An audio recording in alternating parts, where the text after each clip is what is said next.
Bonjour à tous et bienvenue dans Express Orient. Au programme cette semaine, les municipales à Istanbul. Le nouveau vote aura lieu ce dimanche. Le scrutin a été annulé il y a 2 mois et demi. Les deux candidats se sont affrontés lors d'un débat télévisé. Nous irons également en Israël où le Premier ministre a baptisé une nouvelle colonie du nom du président américain. Une colonie située dans la zone annexée du plateau du Golan. Enfin, l'épilogue de notre série Le parfum d'Irak de Ferhat Alani. Pour ce dernier épisode, l'auteur nous donne des nouvelles des membres de sa famille qui ont marqué ses souvenirs irakiens. Mais d'abord, c'est en pleine audience, en plein tribunal, que Mohamed Morsi, l'ancien président égyptien issu des Frères musulmans, a eu un malaise. En détention depuis 2013, le président déchu a été auditionné pendant 20 minutes avant de s'effondrer. Il est mort à l'hôpital. Il avait 67 ans. Il était en prison depuis 6 ans. 25 juin 2012, le nom du premier président égyptien librement élu vient d'être dévoilé.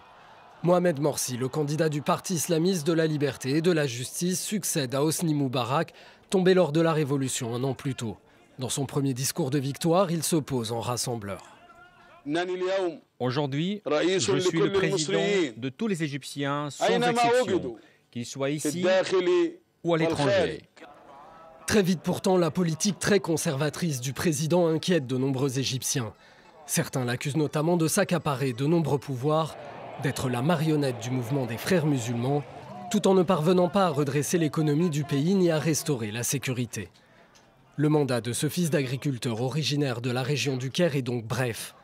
1 an à peine après son élection, à l'été 2013, de nouvelles manifestations secouent le pays. L'armée intervient et dépose alors Mohamed Morsi. Le maréchal Abdel Fattah al-Sisi, installé par Mohamed Morsi lui-même au poste de ministre de la Défense, le remplace alors à la tête de l'Égypte. Accusé notamment de terrorisme, d'espionnage et de meurtre, Mohamed Morsi est immédiatement incarcéré. Condamné à un total de 45 ans de prison, il réussit à faire annuler une condamnation à mort et une autre à perpétuité.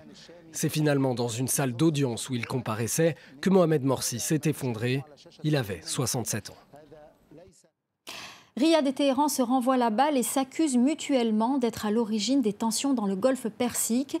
Après une semaine marquée par des attaques mystérieuses contre des pétroliers dans cette zone, l'homme fort d'Arabie Saoudite, Mohammed Ben Salman, accuse Téhéran d'être derrière ces explosions.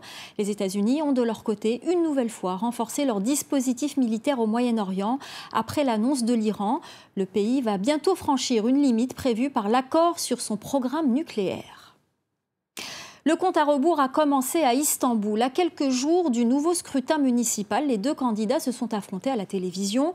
Plus de 2 mois après l'annulation de l'élection marquée par la victoire de l'opposition, les quelques 10,5 millions d'électeurs sont de nouveau appelés aux urnes ce dimanche. C'est une image rare dans un pays où la vie politique est plutôt faite de menaces et de stigmatisation. Un candidat du parti au pouvoir débat avec son homologue de l'opposition. Et ce, quelques semaines après l'annulation controversée de la victoire du dernier au municipal d'Istanbul. Lors de cette élection, des voix ont été volées. Des voix qui me revenaient ont été comptées pour le candidat du CHP ou d'autres candidats. C'est du vol. La commission électorale n'a jamais mentionné de vol de voix dans son rapport, mais sur les places publiques et devant les mosquées, les gens parlent de vol. Mais qui a volé ? Bien sûr, les deux hommes ne sont pas d'accord, mais ils s'en expliquent, pacifiquement, autour d'une même table, sous les yeux de millions de Turcs, au premier rang desquels les Stambouliotes, parfois réunis devant des écrans géants installés un peu partout en ville pour l'occasion. Un débat comme celui-ci doit exister dans une démocratie normale. Je ne sais pas si cela va faire changer d'avis les indécis, mais c'est peut-être quelque chose qui va faire bouger le clivage traditionnel CHP-AKP. Pas de temps à perdre avant le jour du vote. Pour ces bénévoles du CHP, tous les moyens sont bons pour convaincre les indécis. On fera tout notre possible pour toucher les gens, d'une manière ou d'une autre. Ça va bien au-delà d'une simple élection, c'est une question de droit, de justice. Beaucoup de gens à qui nous parlons reconnaissent que les droits d'Imamoglu ont été bafoués. Alors on fait tout pour gagner de nouveau, avec cette fois encore plus d'avance. La démocratie, c'est le grand enjeu de ce scrutin. Le résultat des urnes sera-t-il respecté ? C'est le souhait de Mustapha, responsable d'une ONG qui va déployer quelques 10 000 observateurs indépendants dans les bureaux de vote dimanche.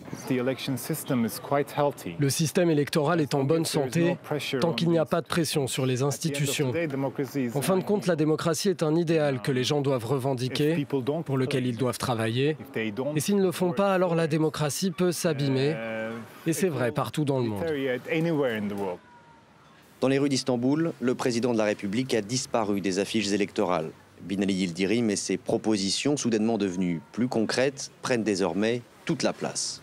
Un changement de stratégie pour l'AKP qui veut convaincre au-delà de sa base habituelle pour conserver une ville qui ne lui a jusqu'à présent jamais fait faux bond.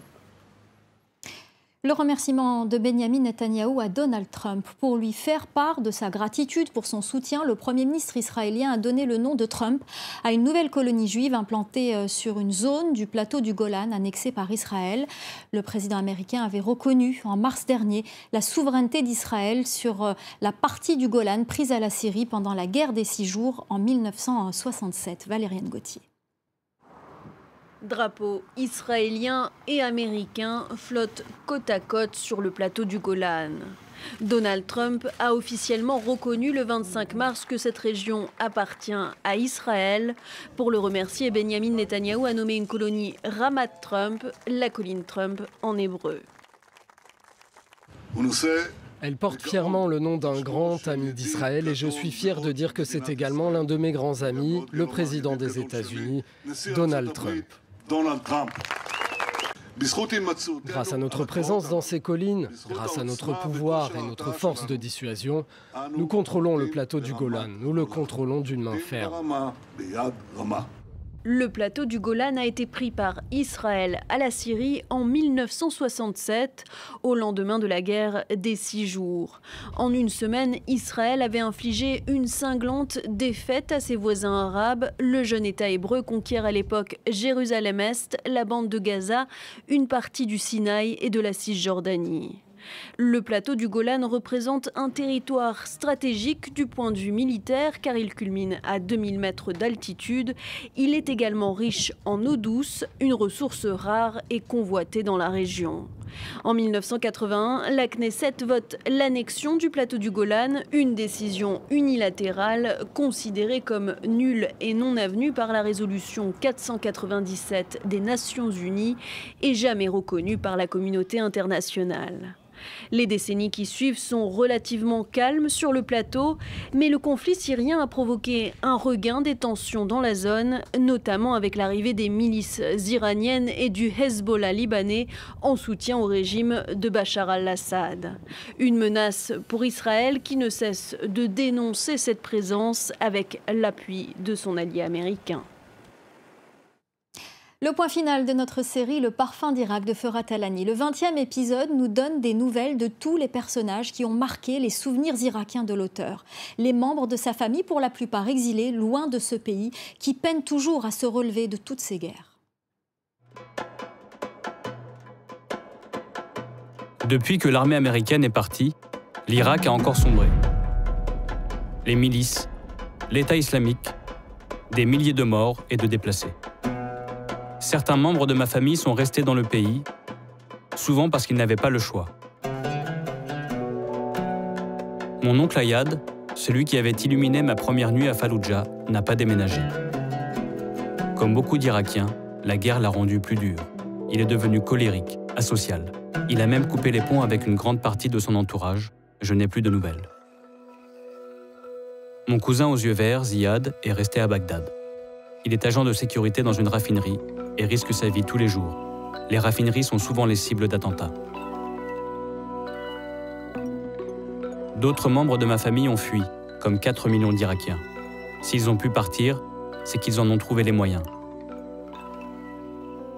L'exil n'est pas donné à tout le monde. Ma tante Soumaya, qui nous avait rendu visite quand j'étais enfant, a fini par ne plus supporter la vie dans le bruit des explosions. Elle est partie en pleine guerre des milices, en 2006, et vit désormais en Jordanie, le pays voisin. Mon cousin Oday vit lui aussi en Jordanie. Il a transmis sa passion de l'équipe de France de football à ses 2 fils, qui, eux, n'ont jamais vu l'Irak. Depuis qu'il s'est enfui, Oday n'y est jamais retourné. Mais en Jordanie, il n'y a pas de travail, ni de perspective pour les réfugiés. Oday rêve de partir en Amérique. Mon cousin Omar, qui collectionnait les petites amies, a pu s'installer au Canada, autre pays refuge pour des milliers d'Irakiens. Là-bas, il a eu 2 enfants avec une Canadienne d'origine irakienne. Mon cousin Mazen, qui faisait de son mieux pour soigner ses patients à Bagdad malgré les pénuries, n'a jamais abandonné sa vocation. Il pratique désormais aux États-Unis et mène en parallèle des études pour devenir chirurgien du cœur.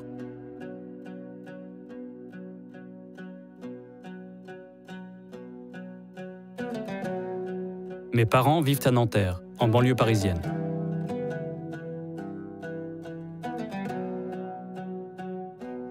Et ma petite sœur s'est installée à Londres. Elle a fondé une famille avec un Anglais d'origine irakienne, lui aussi. Quant à moi, je vis à Dubaï et je garde un œil sur mes 2 pays, celui de mes parents devenu le mien, l'Irak, et mon pays natal, la France. Je m'appelle Forat Alani, je suis irakien et français.